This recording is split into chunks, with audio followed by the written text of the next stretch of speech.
Airports are large businesses without which air travel would be difficult to manage. They are mostly owned by the government. However, there are a few privately owned ones around the world as well. Aviation is one of the most global industries, bridging continents to connect people, cultures, and businesses. The aviation industry has continued to grow. It has weathered crises and proven long-term resiliency, establishing itself as a necessary mode of transportation. The King Fahd International Airport in Dammam, Saudi Arabia, is by far the largest airport in the world in terms of overall size. China's Beijing Daxing Airport has the world's largest terminal. The terminal is roughly equivalent to 97 football/soccer fields with a total area of nearly 7.5 million square feet. And when it comes to the world's busiest airports, China's Guangzhou Baiyun International Airport, CAN, was on top of the list in 2020, but now the United States Hartsfield-Jackson Atlanta International Airport, ATL, dominates the list. On the other hand, at the Skytrax 2021 World Airport Awards, Hamad International Airport in Doha, Qatar was named the best airport in the world, ending Singapore Changi Airport's 8-year reign. While the most profitable airport is London's Heathrow International, which was referred to as the world's only billion-dollar air route. So, have you ever considered how airports actually make money? The airports themselves, not the airlines or individual attractions within them. Let's discuss how airports generate revenue, how they attribute to the economy of the country, and why governments spend so much money on them. Airports have come a long way since they first opened their doors. They used to be dark, claustrophobic spaces with limited amenities. However, today's larger airports are like small cities, with restaurants, hotels, attractions to see and things to buy, and tens of thousands of employees. Air transport has historically doubled in size every 15 years, outpacing most other industries. In 2016, airlines carried approximately 3.8 billion passengers around the world, totaling 7.1 trillion revenue passenger kilometers, RPKs. Air freight carried 53 million tons of cargo, totaling 205 billion freight ton kilometers, FTKs.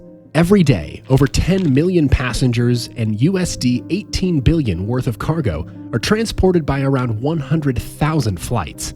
So, what is the cost of operating an airport? The airport infrastructure is spread out over a large area, from the highly visible terminals, runways, and control towers to the less visible but equally important baggage systems, gate operations, and lighting systems.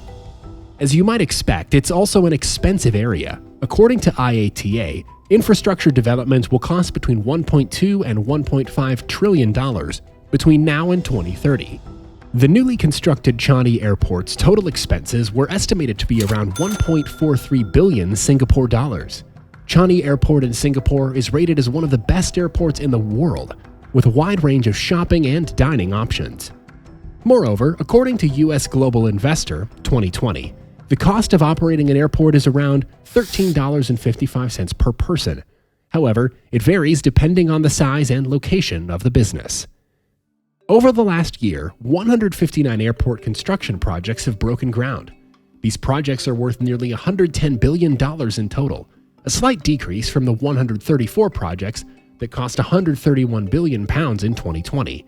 Terminals have accounted for 59% of all projects in the last year, either expansions or new developments, totaling over $87 billion in investment. Now, you must be thinking, as the cost of an airport is quite high, why do governments spend so much money on them?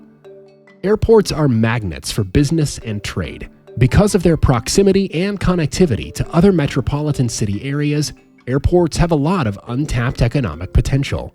Aviation provides the only fast global transportation network, making it critical for international trade. It promotes economic growth, job creation, and international trade and tourism. Currently, air transport is used to transport 87% of business-to-consumer (B2C) e-commerce parcels. Between 2010 and 2016, e-share commerces of scheduled international mail ton kilometers (MTKs) increased from 16% to 83%, with a forecast of 91% by 2025. Airports have become increasingly aware of the importance of their location at the crossroads of regional transportation networks in recent years. Heathrow Airport alone is estimated to contribute £6.2 billion to the UK economy each year. Cities have also begun to develop around airports in such a way that they are at the heart of their surrounding metropolitan areas, bolstering their status as global gateways. Both Istanbul, October 2018, and Beijing Daxing, January 2019, saw the opening of a major new global-level airport, October 2019. Changi Airport set a number of world records when it first opened. Changi Airport, widely regarded as one of the world's best, provides excellent connectivity to the Asia-Pacific region, making Singapore a vibrant aviation hub of choice. It is known for its massive indoor waterfall, IMAX theater, and numerous shops and restaurants. Meanwhile, in Turkey, what is expected to be the world's largest airport was built in 42 months out of greenfield and woodland.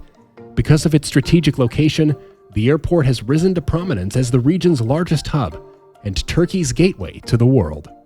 In fact, local or even national aviation policy decisions can now make or break a city's ambition to become an international hub, and good policymaking is difficult. Most stakeholders have benefited significantly from the airline industry's evolution from point-to-point air travel to hub and spoke operations over the last 2 decades. In their operations, airlines have reaped the economic benefits of scale and scope. Increased employment, more visitors who spend more money locally, and a higher attractiveness to new businesses who consider convenient, frequent, and cost-effective air travel when deciding where to locate have all boosted the local economies of hub cities. In fact, the air transportation industry supported a total of 62.7 million jobs worldwide. It directly employed 9.9 million people. Over 3 million people were directly employed by airlines, air navigation service providers, and airports. There were 1.1 million people employed in the civil aerospace sector, which manufactures aircraft, systems, and engines. Another 5.5 million people worked in other on-airport jobs.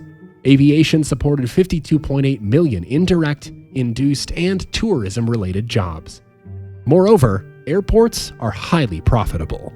According to data from the Federal Aviation Administration, FAA, airports in the United States generated about $10 billion in aeronautical revenue in 2013, accounting for about 55% of total operating revenue, while global airport revenues increased by 6.2% to $172.2 billion in March 2019. So, coming towards the main discussion of our video, if airports are the economic engines for a country, how do they make money?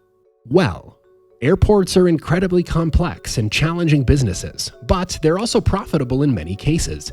They are businesses that operate 24 hours a day, 7 days a week. They have a significant economic impact outside of the aviation industry, generating billions of dollars in direct, indirect, and induced economic value. Airports make money from both aeronautical and non-aeronautical commercial sources, and their ability to make money is influenced by a number of factors. Airlines and their passengers account for about 56% of airport revenue. Non-aeronautical activities account for just under half of an airport's revenue. Non-operating activities account for 4.6% of the total. This would include advertisements found throughout the airport, sponsored spaces, and special events. First and foremost, airports profit from the real estate market. They rent out offices, restaurants, hotels, and other facilities to companies and organizations that want to conduct business at the airport. They also allow retail stores and duty-free shops to open. To use the spaces, they must all pay a fee. The passenger connectivity services market generated $1.7 billion in revenue in 2019. Most of the profit comes from the connecting flights. As people wait for their next flight, they tend to spend their time in the duty-free shops and restaurants. Hence, airports make money while you wait. Dubai Airport earns the most profit in such case, as it serves both the tourists and transit passengers on their way to their destinations. Second, airports profit from a percentage of every item sold in retail and duty-free shops.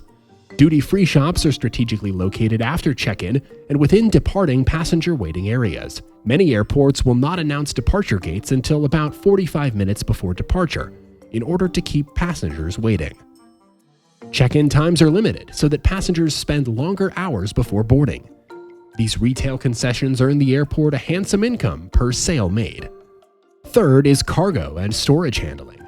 Cargo handling hubs are located at airports and make a lot of money as thousands of tons of goods pass through airports and services rendered are compensated. And fourth is earnings from aeronautical services. That comes from airlines as well as passengers in the form of passenger fees, ticket prices. Tickets may also be subject to tax surcharges. The terminal, landing, and passenger fees paid by airlines are all examples of aeronautical means. Airlines rent counter and gate space, training facilities, storage facilities, hangars, offices, and maintenance facilities from the airport.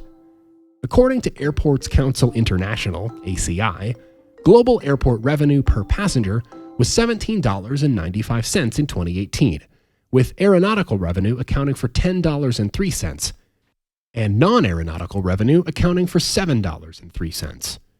However, it is important to highlight that an airport makes a profit only when it can successfully generate more revenue than it spends in a financial year.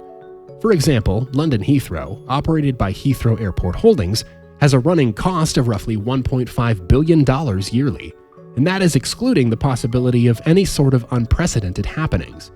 And yet, the world's busiest airport is able to pull off immense profit day in and day out. Apart from that, the ability of an airport to increase its revenue is determined by the airport's location, available property, the economy, competition and consumer demand, and price sensitivity. In an ideal world, airports would be able to cover their operating costs entirely through revenue generated by aviation operations.